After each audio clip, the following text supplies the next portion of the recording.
Nakakalungkot kasi, parang feeling ko, andito na ako tapos nasayang lang sa ganong-ganong galaw. Eto na lang ang nasabi ni Cassie Dongallo, sa naudlot na opportunity na mapabilang sa Alas Pilipinas Women's Volleyball Team.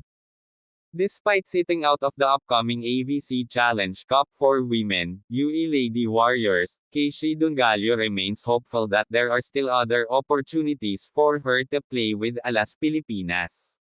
Dongallo also highlights that her current focus is recovery. Sa unang lineup na inilabas para sa Alas Philippines Women's Volleyball Team, na magpa-participate sa darating na AVC Cup Challenge, na gaganapin dito sa Pilipinas. Ang pangalan ni Cassie Dongallo ang isa sa inilabas at magiging bahagi ng national team. At nitong mga sumunod na araw, may lumabas na announcement na hindi na siya magiging bahagi ng national team at papalitan na siya ni Ara Paniqui ng National University. Narito ang explanation at ang dahilan kung bakit. Head coach George De Brito confirms that NU Lady Bulldogs, Ara Paniqui will be replacing UE Lady Warriors, Cassie Dongallo in the pool of Alas Pilipinas players, for the upcoming AVC Women's Challenge Cup.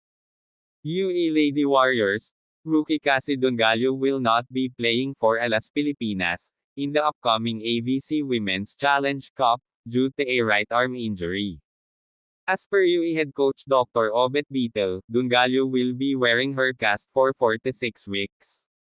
We are praying for your fast recovery, Cassie Dongallo.